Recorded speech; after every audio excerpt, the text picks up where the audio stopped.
Coming up on our Finding Better podcast, John Knowlton is joining me, and we're going to talk about finding better by thinking better. It's all about our thoughts, and we're going to examine it. Now, he's going to share all kinds of stories. One of the stories is about a family where the parents were drug addicts, and one of the sons ended up being a drug addict, as expected, but the other son went on to become an anesthesiologist who decided to use drugs and use that experience to help other people and make the world better. Heal the world. It's an amazing conversation. Sit back, enjoy. Please share this. Here we go.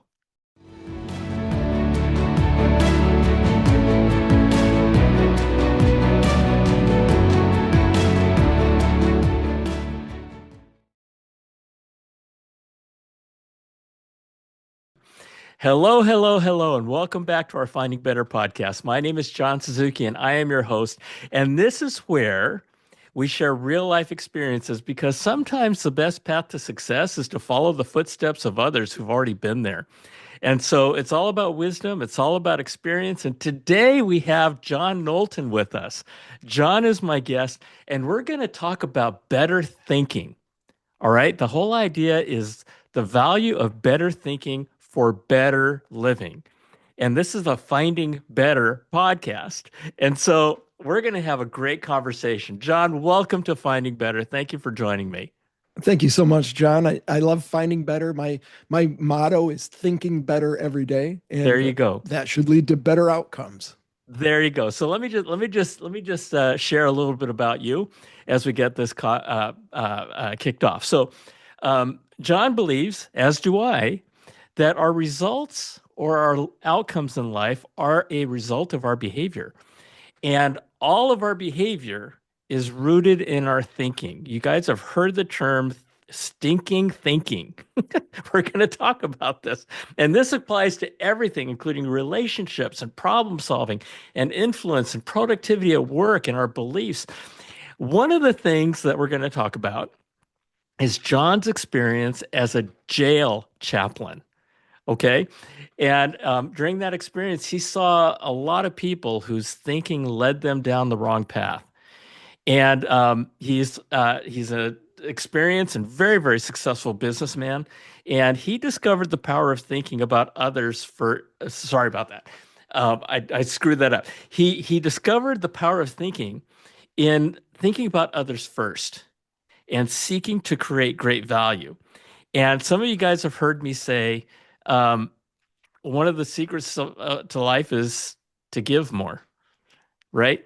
And we can talk about that a little bit. But anyway, John, let's kick this thing off. What got you interested in helping people with better thinking, and what was your experience or experiences that led you to realize that better thinking is kind of everything? Well, you brought up the jail chaplain experience that I had, so let's just start there. Yeah, That's obviously people who have sort of reached a really bad end of their decision making process, right? And their freedom's been taken away sure. from them. Society said, "You're thinking so bad, you can't be among us right now."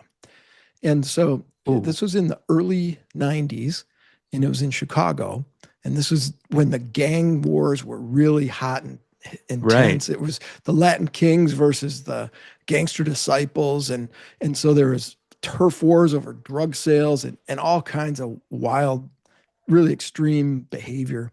In any case, I was a chaplain, and my job was to walk around the jail, and I had this big key, like 6 or 8 inches long, and I could open the door to a little vestibule, and there were 8 or 10 guys in a pod, and if they wanted to, they could come up to an intermediate door and talk to me. And so Mm-hmm. I I would just see who wanted to talk, and then if we developed a relationship, they could request a kind of a one-on-one time. But in the in that experience, there were two guys that I met who really had an impact on me. So the first one was a truck driver. So he drove 18 wheelers Mm-hmm. and was in jail because he'd gotten arrested for using crack cocaine while he was driving. Mm-hmm. Yeah. Okay. Now, he continued in the belief that that was a good thing to do because it helped him stay awake. He could drive longer. He could not understand why the police arrested him for doing what he needed to do his job. He And so couldn't understand that. he not in the time that I knew him, he never Really? accepted that smoking crack and driving an 18 wheeler was a bad combo. Okay, was bad thinking.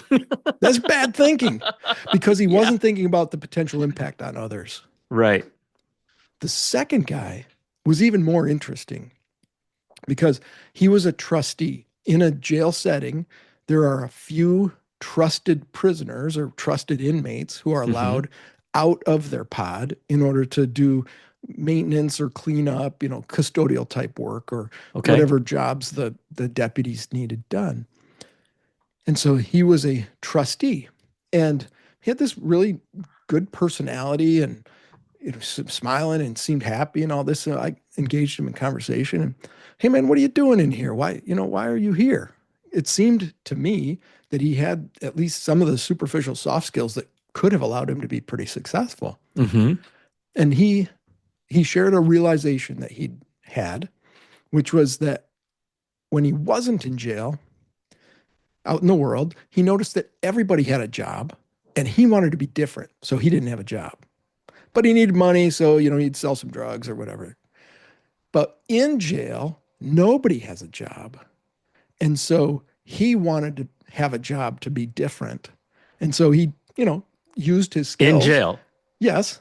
So So, outside of jail, he didn't want a job so he could be right. different. Yep. Inside jail, he wanted a job so he could be different. Yes. Wow, that's interesting thinking. Yeah. So he had very Right? selfish thinking too, because he was only thinking about himself and not about how he could, participate in the others' well being. Oh, right. Yeah. So the first Right. guy was not thinking about the negative impact he could have on other people. The second guy, who had social skills, wasn't thinking about the positive impact that he could have on other people.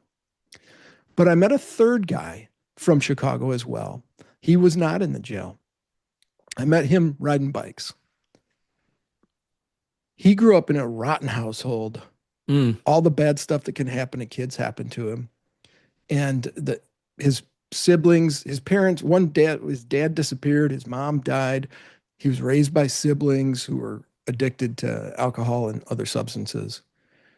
Something happened in early school, like elementary school or middle school, where some teacher helped him see that he had some aptitude. And he ended up going to college, ended up going to medical school, ended up doing a postdoc, became an anesthesiologist and an owner in a large anesthesiology practice. He came from a family where everyone was under the control of drugs. He took a Wow. job where his job was to control drugs for the benefit of other people. Interesting. So, how did that happen? Yeah, something happened where Right? a teacher got it, helped him to see that he had aptitude. He liked science, and so as a little ragamuffin kid, bouncing around couch to couch, Watching somebody everybody doing drugs. absolutely Somehow, some way, something reached him. a teacher got to him and helped him to see that he had potential, that he had a purpose and an aptitude to be a benefit to other people. Same conditions as the first two guys, completely different outcome. Wow. All about our thinking. Yeah, the other thing that strikes me is what would that anesthesiologist's life have been like if not for that teacher? Well, we know Right? because he has siblings who are dead or were in prison before they were dead, they died and all that. Yeah. Good You know, friend of mine. I still ride bikes with him. yeah. So there's a lot there's another aspect in there, right? In terms of in terms of you never know.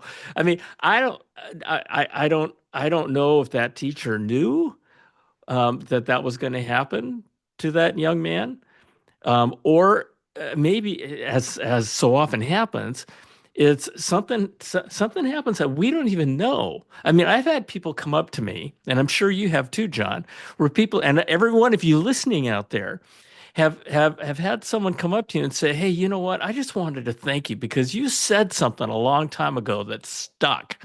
And I said, "I did." And even when they even when they would say it, I would go, "I said that? Really?" You know what I mean? And Yeah. so it's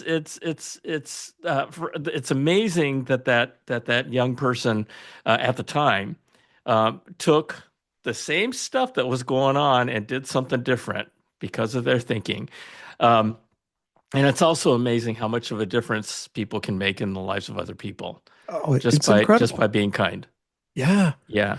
I had that experience where, so I've had a dual career. I've been a business guy and a pastor most of my adult life. And a couple of years ago, I got a Facebook message from someone I don't know. And she said, "Were you the John Knowlton who pastored in this little town in the 90s?" Yes, it is. So this woman tells me the story about the impact that I had on her life and her family 30 years ago.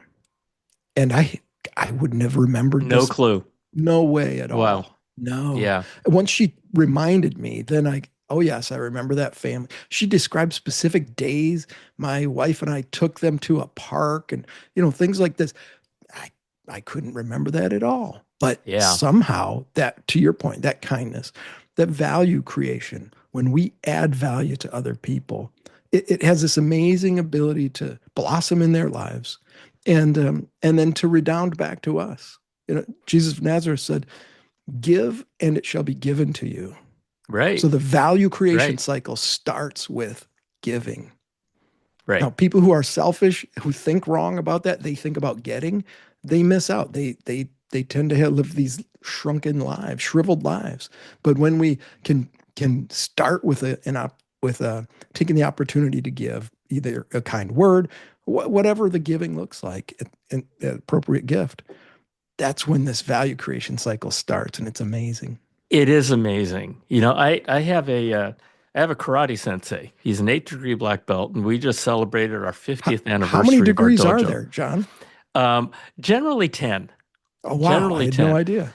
Yeah, but when if you're a 10th degree black belt, you are the head of a big federation. You know, you got thousands and thousands of people, and you know by the time even by the time you get to fourth or fifth level black belt, it's not about your skill. It's about giving back and Mm. teaching and influencing others. But anyway, my sensei, I was having a conversation with him one day, and I said, "All right, sensei, you know what? He has an amazing life. And he is the strongest and the most humble person I've ever known." Mm. And I asked him, I said, okay, if there's one answer, and I know there's a lot, but if there's one answer to the secret to happiness, what is it?" And he says, "That's easy." I said, "What?" He says, "Give more." I said, "Give more." He goes, "Yeah." I said, is it that simple?" He goes, "Yeah." And so for months, I thought about that answer. And, and I realized exactly what you're saying, John, right? If you want more love, give more love. If you want more respect, give more respect. If you want more whatever, give more. And you know, and people think of giving as giving money. And you know, it's true about money too, right? It's just the universe. It's just as yeah, it's in the scriptures as John just said, and it was straight from Jesus. But whether you're a Christian or you believe the universe thing, it's out there, isn't it? Absolutely. Sowing and reaping, it's just a law. Everything. But think about the Dead Sea, between Israel and Jordan. So why is it the Dead Sea? Nothing grows in it. It's completely salinated. It's so salinated you can float on it without any effort. Nothing will grow there. Why is it dead? Because it has an inlet and no outlet. In other words, all the minerals Oh, that flow into the Dead Sea, Have no place stay to go. there. They have nowhere Yeah, to go. And so for decades, centuries, millennia, there's been salt and whatever minerals flowing in there and just getting more and more concentrated. But you think about the Great Lakes. I live in Michigan. They're right, wonderful, bountiful, full of life. They all flow. Water comes in and water goes out. So they both right. give and receive. Yeah, well, that's amazing. I once heard another analogy that said you can be a river, you can be a puddle. Yeah. River's alive, puddle's not. And Yep. so, you know, That's right. but if Dead you worms in the puddles. exactly, exactly. So let's go back to the thinking on the anesthesiologist. Yeah. And what was it about his thinking that was different? Well, he clearly believed that he could help people, that he had something to give. That's a very demanding job, right? Just think about the process of going through medical school. I have a son-in-law doing that right now. It's intense. It's hard. It Absolutely. the I guess you could do that if you thought you'd make a lot of money, but you can make that kind of money. If you're smart enough to go to med school, you're smart enough to be an investment banker or whatever, do something else. Med school is hard and you're dealing with gross stuff, right? People at their worst often, and it's yucky. Why would you do that without this conviction that you could help people? And so the anesthesiologist clearly believed that he had the ability to help people, and that combined with his belief in that he had some aptitude ability was a powerful combination to pull him out of that horrible environment where his siblings stayed stuck.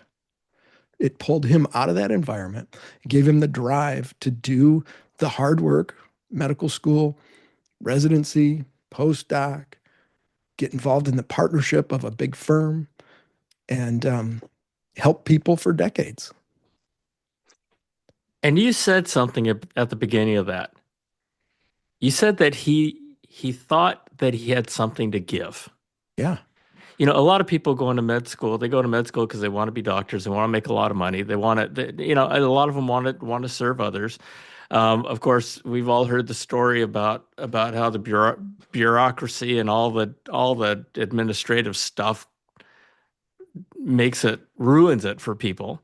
Um, uh, but you started off saying that it wasn't about the money, it wasn't about the prestige, it wasn't about wanting to be Dr. So and so. You started off with he thought he had something to give. Mm-hmm. Really? I think so. Compared to the people in his environment where he grew up, nobody there seemed to have much to give. He thought something different. He thought he could help people rather than steal from them or get drugs from them or whatever. He thought he had something to give, that he could contribute. That is a very powerful belief. That is hugely powerful because I think about so many people who are are are so empty, right? They they're forgotten. They feel like they're forgotten. They feel like they're useless. They feel like they can't that nobody wants them, right? And so to have that belief that you have something to give is huge, right? John, when people have that kind of limited mindset, they see other people in no longer as people, but as tools, and they see them as either obstacles in the way to get what they want, or as tools. Um, Either they're obstacles in the way or they're tools to get what they want. I found this. I was shocked to discover this thinking in myself, waiting for coffee one day. Okay. So you can get revelation anywhere if you're open to Absolutely. it. I'm standing in line and there's people in front of me who are ordering these fancy drinks. And I Yeah. realized, why don't they just get a black coffee? It's so much faster. And I cheaper. all that too, lower Yeah. calories, right? Yeah. I mean, so anyways, but whatever. They have the right to order whatever the Mm-hmm. heck they Mm-hmm. want. But I was in a particularly short temper or something that day. Obviously, I hadn't had coffee yet, so I will blame it on that. I'm not addicted. I could stop anytime, That's what they all say, to but go coffee. ahead. Yeah. So I realized that the people in front of me with their long, complicated order, I was viewing them as obstacles. They're a barrier between me and my black coffee. And Because they keep then, droning on and yes, on and that, and on and oh, on. did you want Yeah. the oat milk or the almond milk or the, well, do you have, this kind of stuff? You've been behind that person. Maybe you've been that person. No, I haven't. Okay, good. I can honestly say I haven't been that person. Okay. And then I realized that the baristas, the people making the coffees, I was seeing them work faster. I wanted more productivity out of them so that I could get my black coffee faster. I did not have a generous attitude where I sought to give anyone anything. And how did I feel? I felt agitated, irritated, anxious. I was not living in abundance at that moment. That's true.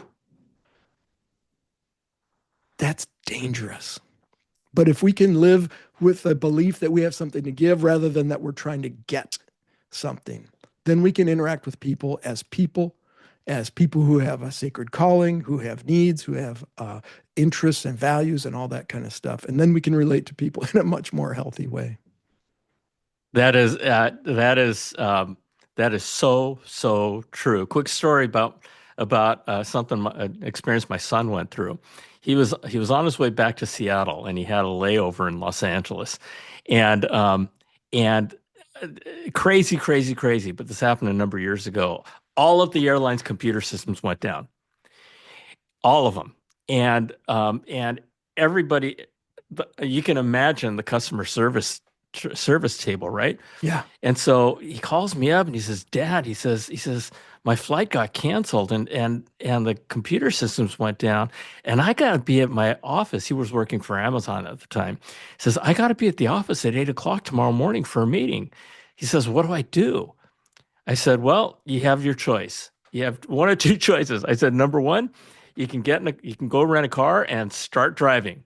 It's only 1,200 miles. You can make it." Oh my gosh. Only 1,200. And I've done it before, so I told him, I've done it before, That's so you can almost do it all of too. California, Huh? all of Oregon, part of Yeah, all of Washington. Oh my California. word. Yeah, Yeah. yeah. And he says, "Dad, I can't do that." I said, "Okay, here's what you do." And I told him, I said, how many people are in this line? He goes, there must be over 100 people in this line.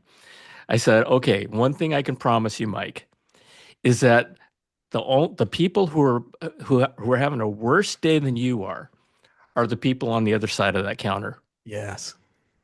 And I said, "Now you can walk up to them when you get to them, and you could be agitated, you can be an asshole, you can tell them how terrible the airline is, or you can walk up to them and just be empathetic with what they're going through.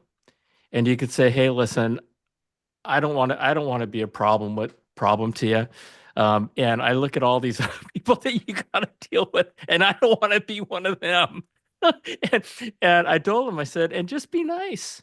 Just be nice and just say, 'Hey, listen, I understand,' and explain your situation that you got to get back to Seattle. And if she can find a way, if she's got to route you through New York City to get you from LA to Seattle, that you'll do it.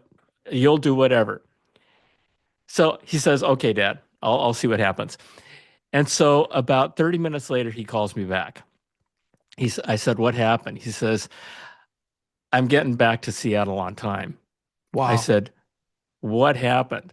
He says, "I did exactly what you said to do."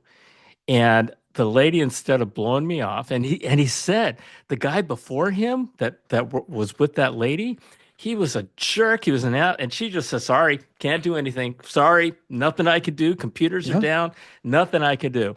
And the guy went off storming. He says, "When I told her what you said to tell her, her reaction to me was she looked at me and she says, 'Hold on a second.'" Wow. I love it.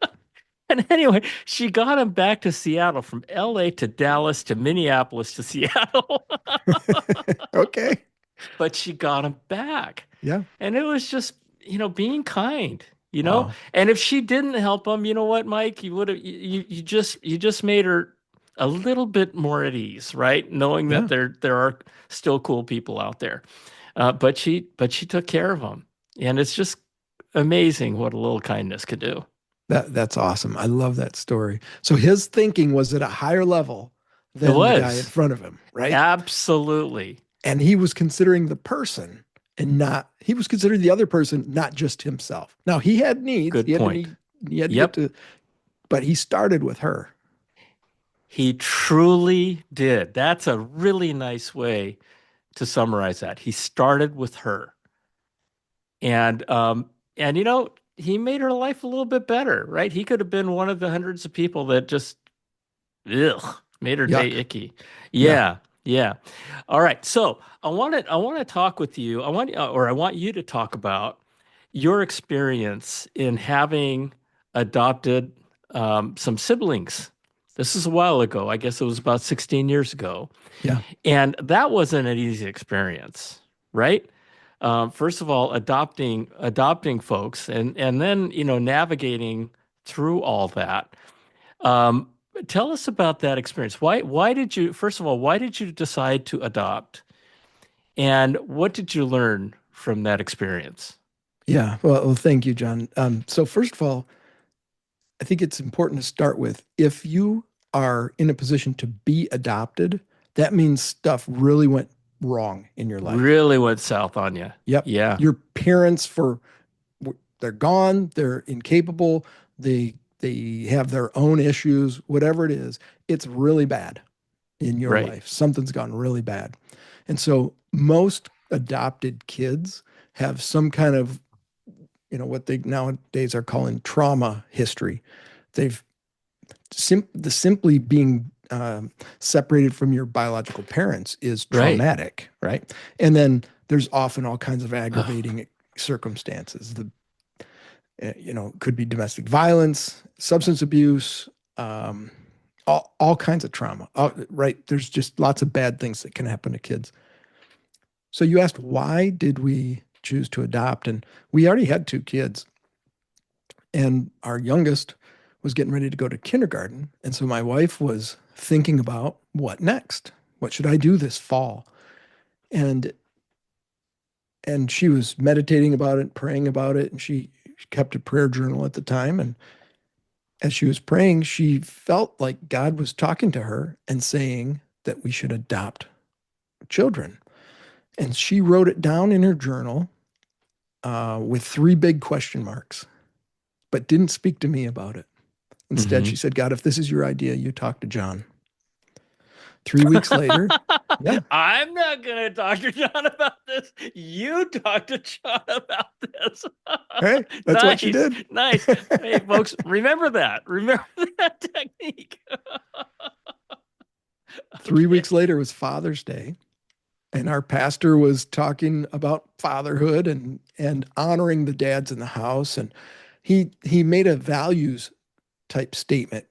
His words were, "This is adoption central." Basically, he was saying that the people in our church have a high value for adoption and caring for kids and all this. And he'd said that kind of thing lots of times. And I'd always thought, you know what, that's a good idea for the Suzuki family or for the Smiths. Right. But that day, I was surprised to have the sensation that's a good idea for us. Hmm. And so when we got home, we had dinner, and I mentioned that to Julie, and she ran and grabbed her Wow. journal and showed it to Wow. me. So That's it what beautiful. the decision was, do we obey what we sense is a clear direction or not? That you And both we you both had both that's independently received. yeah. And so we did. Yeah. And Wow. that was really interesting. So I was in the wealth management business. It Hmm. was uh, that was Father's Day of 2008. The global financial crisis was getting ready to really pop off, and revenues in my business went down about 40% right at the time we're bringing in two more kids with a lot of a lot of trouble in their backgrounds into our home. In Mm. any case, brother and sister from our town. Um, Parents had the kinds of issues I just had talked about, and so one was 3 years old, and one we got came to us 2 days before his first birthday. I made his first birthday cake, and so I'm happy to elaborate on that. I feel like I've been talking for a little while. Do you want to ask a question and Yeah, maybe? no. One of the things that you talked about is you learned how to through that experience, you learned how to let pressure drive you together Yeah, than yeah, drive you apart. I mean, and I think everybody can imagine. I've never adopted, and so I've never had that experience, but I can't even imagine the kind of pressure and the kind of stress that and you said something that really struck me, that being separated from your biological, being torn from your biological parents, right? I mean, when you think about the natural order of the world, what can be more traumatic? And in that the moment that you said that, that's the question I asked myself, and I can't think of anything. That alone of being torn from your biological parents, um, I can't imagine a greater trauma. yeah, Um, but and of course, all the all the baggage that comes with that as two loving people who want to bring and help these young people having gone through all that. So, um, the idea of letting the pressure drive you together than drive you yeah, apart? Talk about that. yeah. Kids that come with trauma come with often come with pretty intense, um, off the chart, extreme behaviors, including Hmm. violence, even as little kids, and uh, extreme, uh, what they call attachment disorder, where they won't emotionally bond with their new family, and they have these reactive responses as opposed to it's almost like antisocial responses as opposed to pro-social responses. So there's a loving input and a and sort of an opposite in healthy people. Loving input generates a loving response, and in people who've had these real trauma histories, a loving input generates an adversive response. And so it's really, really hard to Mm. live with. It's very challenging. Um, and my wife and I realized early, okay, we're in this thing for the long haul. Hmm. You know, the youngest was one. So for what, 17, 18 years? Or the rest of your life. The rest of your life, that's the right answer. But in our homes. And then, and then we just had to make a decision. What are we going to do with the stress? And so when stress comes into a family, or more specifically into a marriage, often the stress comes as a wedge, and it starts to push people apart. And we said, we spoke about this. We said, we are not going to let that happen. And so when pressure comes, we're going to get next to each other so that pressure squeezes us together instead of letting it drive us apart. And so we would have a really, really, really hard day and not want to do anything except retreat into our shells, or Sure. in uh, self-medicating, or distraction of TV or whatever, something like that. But we had made this commitment to each other that we're going to let pressure drive us together. And so we would say, you know what? We had a really hard day that wants to push us apart. We're going to use that pressure and just decide we're going to make love. We would use that as a weapon against the pressure. She didn't feel like it. I didn't feel like it. We decided we're going to do this. And we've just developed this pattern of letting pressure, when we feel pressure, a temptation or a an uh, almost in reaction or response to withdraw, that is the trigger. We resist that and we decide to get to closer together. Okay, so I gotta ask, I gotta ask you this question because there's a lot of pressure out there and people are under pressure all the time, Yeah. right? And you said that whenever you experience that pressure, you guys would make love. Yep. I mean, was that every time? Well, frequently enough. Yeah. I mean, not multiple times a day, but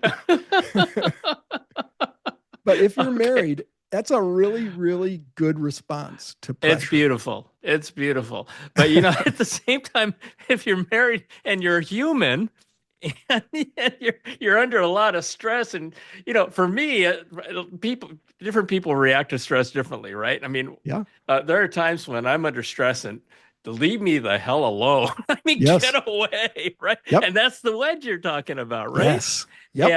And boy, oh boy, wow. And that worked out for you. We are deeply in love. That is wonderful. That is wonderful. You know, I'm going to think about this, and I know that there's a lot of people out there that are going to think about that. Well, And there's some people out there who are actually going to do it. well, You I know, think that would and be that's great. great. Yeah. Send me a note, Follow. I'll Yeah, celebrate with you. yeah, yeah, yeah. Send John a note and tell him all about it. Well, you can leave out the details. Yeah. Okay. All right. Yeah. All right. So how do people, you know, I mean, the idea of better thinking, Yeah, um, how do people get there?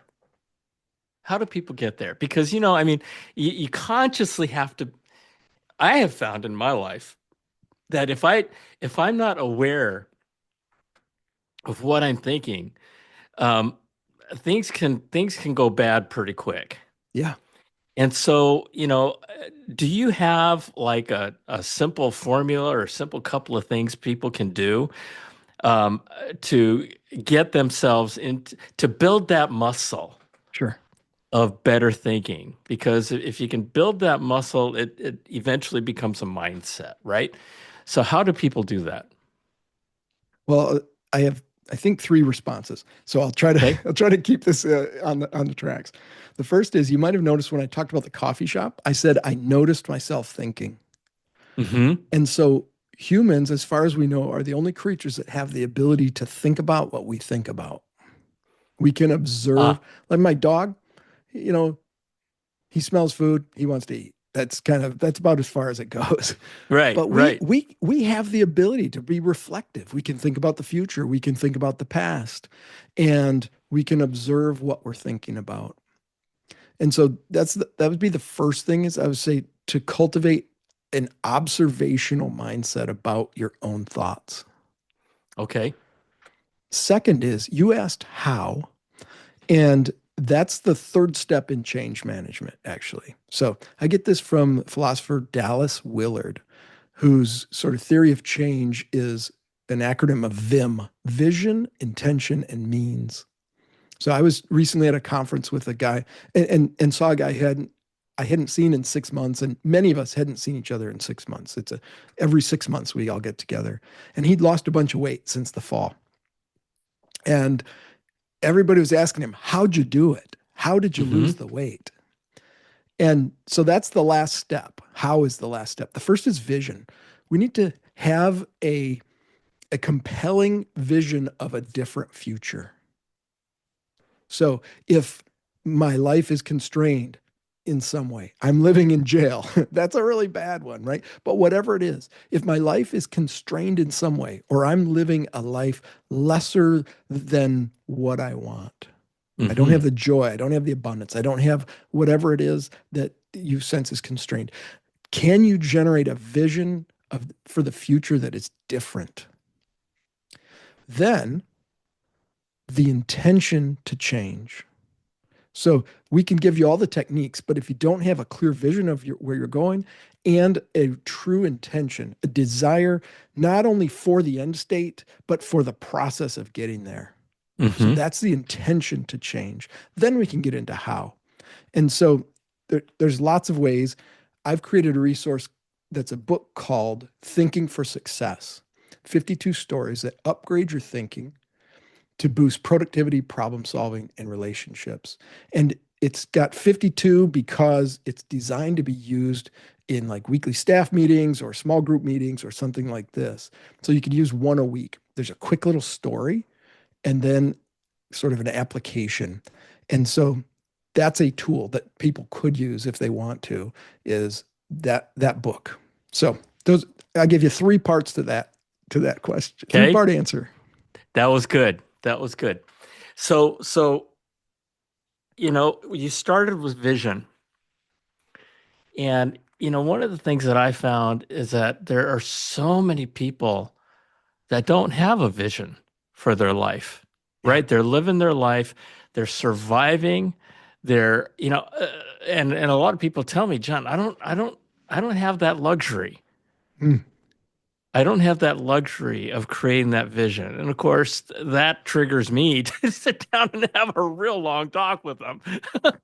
and, Good and for we you. talk about purpose and we talk about all kinds of Yeah. things.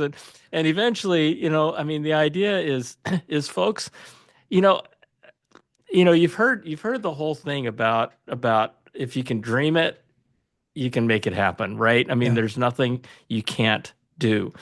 But just starting off with what John just said is just taking one small part of your life that you might be living in scarcity or you might be living in want, and just focusing on creating a vision to make that better. You know, a vision doesn't have to be a huge, you know, you don't have to boil the ocean kind of Yeah. thing, right? Um, try it and create that muscle, because if you don't have a vision, okay, the whole idea, the metaphor that I like to use is that if you don't know what your destination is, how the heck are you going to know how to get there? Right. If you don't know that your destination is New York City, you may get on an airplane to Hawaii and find yourself someplace. I mean, Hawaii would be great, but you're not you're not getting where you wanted to go. And so just creating small visions, just small visions. Start small, I right? really like that, John. So I have a personal story. I remember being a teenager and I had a messy room. And Uh-huh. it just was always kind of disheveled and I never put anything away and all this. And I went to my dad and said, am I going to always have a messy room? Is it like, is this as it is the way you are as a teenager, the way it's going to be? And, he assured me that I could change and, that I didn't have to have a messy room for the rest of my life. So You asked your dad I if did. you're gonna always have a messy room. Yeah. Usually it's the other way around. Your Well, I dad know. goes, "What's up with this? Are, Maybe are that's you why ever gonna fix this?" he stuck me in the basement so he didn't have to see it. Yeah.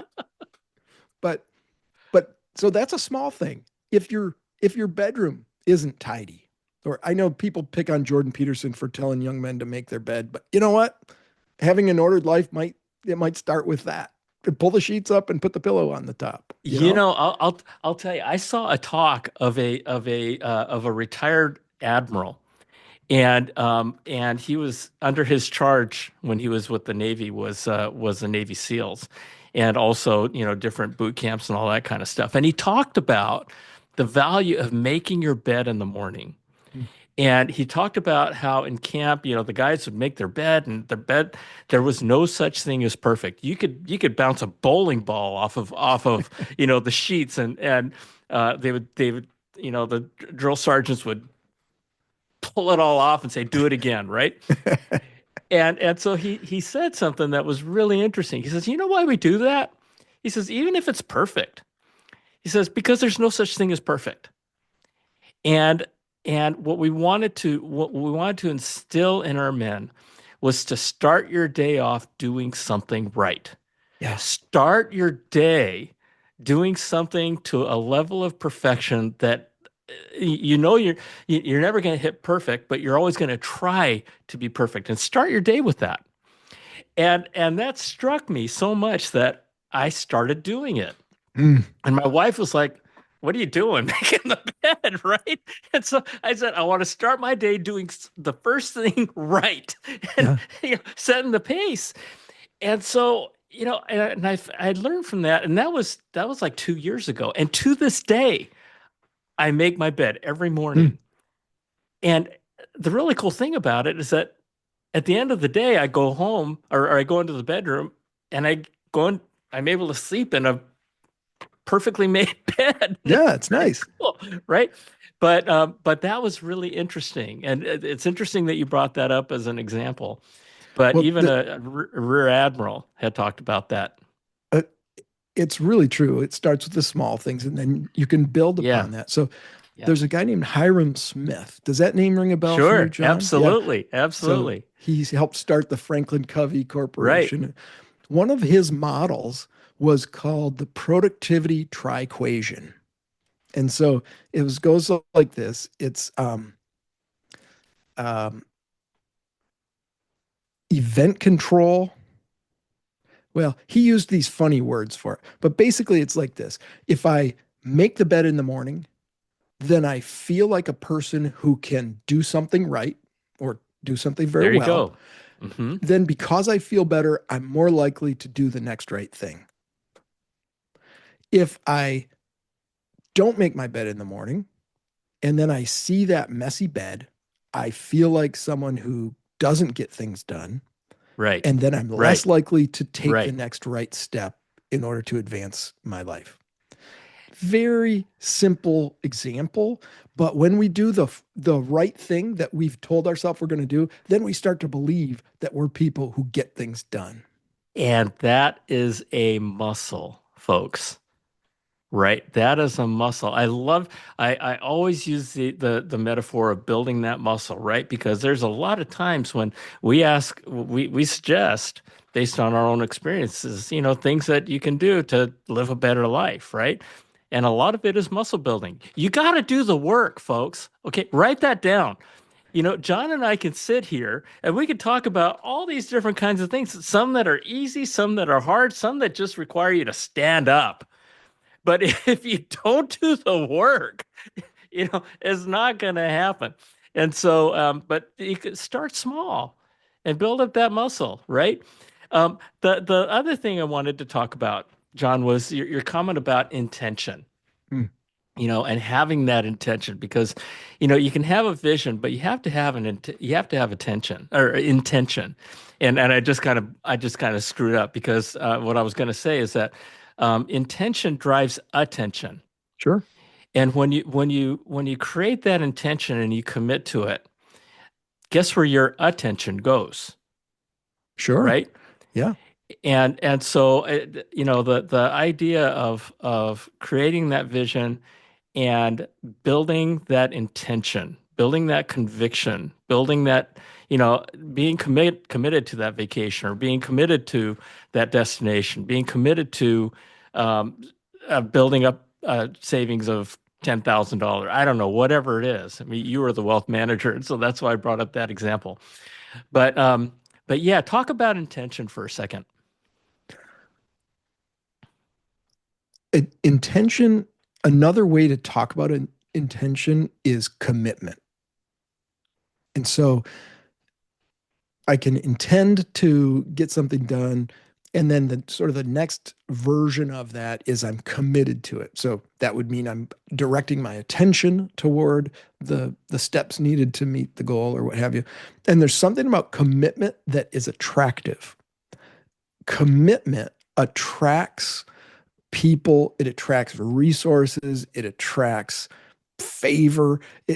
When you make a commitment, other Things people happen. want to help you to Yeah, succeed, customers yeah. want to come, things like that. And there's lots of examples from business or sports. I'm a Detroit Lions fan. I'm 50, almost 56 years old, and never once in my natural life have the Lions been to the Super Bowl. But they have a new team, new leadership team, and they won 17 games last year. Yeah, they had an You know, amazing year. they're deeply committed. They have this grit philosophy and all this stuff, and it is attracting interest, and people from, veteran players are wanting to come to Detroit and join the team, and all this commitment. The like heightened version of intention is attractive, and so That it's so critical. You can have a vision, but if you don't commit to it, or you don't have the intention to complete it or see it come to pass, it's irrelevant. It's going to be tough. And I've seen that happen all the time when I've made a commitment or I've seen other people make commitments. It attracts other people and it Yeah, attracts other resources. It's a universal thing. It's that universal energy thing. yeah. And it's it really is something. And one of the things that I also encourage you to do is that when you make a commitment, let other people know about it. When you make a commitment to run the New York Marathon, let other people know about it, right? Because when you have people supporting you, you know, one thing. I'll give you an example, just a quick example. Um, I wish that when I started my podcast, I wish I told everybody about it. I wish I told everybody about it, but I didn't, right? Because for me, it was like I'm gonna start this podcast. Who the heck am I to start a podcast? Who's gonna want to listen to anything I have to say? I mean, and it was just that fear. And Mm. so I started it without telling anybody about it. When in fact, if I told everybody about it, it would have been so much easier. It would have been so much more fun because, now I know that everybody's really excited about it, Yeah. and they enjoy listening to it. So when you make a commitment, get it out there. I know it's scary, right? But get Well, it and out part there of the and means, it the works. means or the how do you get this thing done, would include accountability, and telling other people is an accountability tool Yes, because yes, they're going to ask, John, how is that podcast coming? I've been looking and I haven't seen any exactly. episodes or whatever the case. And I think you just hit the nail on the head. I think that was my fear. That was my fear. I didn't want to have to be accountable, Yeah. because I didn't know what was going to happen, right? And so I didn't want to have to go back to them and give them an update every once in a while, right? When in fact, doing that would have made me better. Yeah. And to this day, people will ask me how things are going, or they'll listen to a podcast and they'll say, "Hey, you know what? That was awesome. Next time, would you include this?" Kind of thing, right? Because they want to help and Yeah. move things forward. So that's really wonderful, really wonderful. Vision and intention, And okay, means. and means commitment. And I one of my favorite posters. And I hope I don't offend anybody, but I know I will. But one of my favorite posters showed a picture of bacon and eggs, right? Just breakfast, right? Have you seen this? I think Yeah. so. The caption says the chicken's involved, but the pig's committed. Yes, And so indeed. so get yourself committed, folks. So yeah, it's all good. All right, John.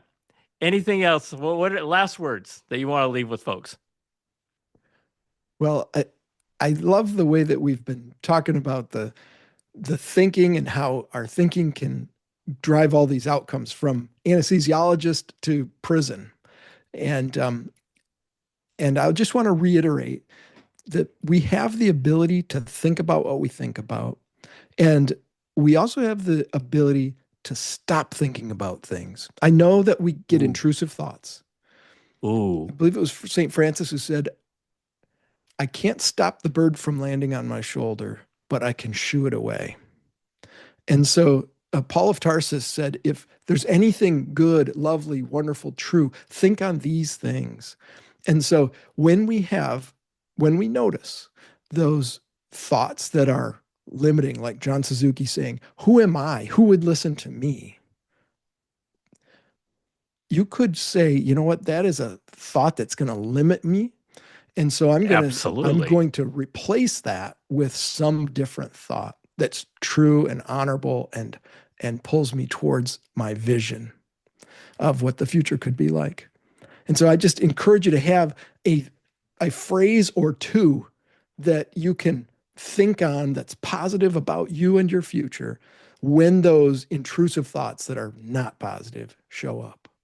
One of mine is, I have more value to give now than I ever have before.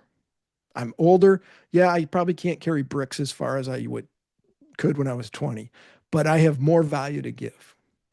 So just an example. That's Have a amazing. phrase or two that you can just pop into anytime those negative or confining thoughts show up. But I mean, but John, I mean, there's that never happens to people. I mean, there's people don't get negative thoughts. Oh You yeah, know, right. it's just incredible how much, excuse my French, but it's just so incredible how much noise and bullshit is out there. It's just crazy, and it's impossible to turn it off, Mm. right? And so your point about thinking about your thinking and that we can do that is just amazing. One of my guests a couple of weeks ago said, on the topic of self-esteem, a lot of people, struggle with self-esteem. He says, just know this. He says, you have survived every worst case scenario that you've lived through, That's true. right? You survived it and you're here. I mean, that's amazing. And so, kind of think about it on those terms as well. But with that, folks, if you'd like to get more information from about John and from John, you can go to abundantthoughtrevolution.com. Okay.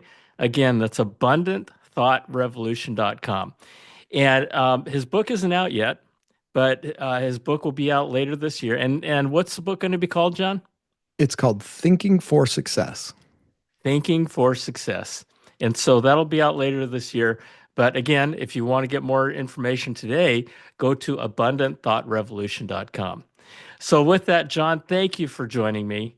This was a lot of fun. Hopefully, the amazing thing about it is that a lot of times it just takes little shifts, right? Just little adjustments in what we do and how we think that can make a huge, huge difference. And the beautiful thing about what we've been talking about is that it doesn't cost you anything to do any of the stuff that we just talked about, right? You know, happiness Absolutely. doesn't have to cost money. No, not at all. And Sensei told you, you start if you want a happier life, give more. Give more, Yeah. give So more. Whatever you want more of, give a little bit more of it yourself. yeah, And it's amazing how the universe works. So, John, thank you again. I love you. God bless you. Thank you for joining me. And all of you out there, thank you for joining us. Please share this. I love you. God bless you. Have a great week.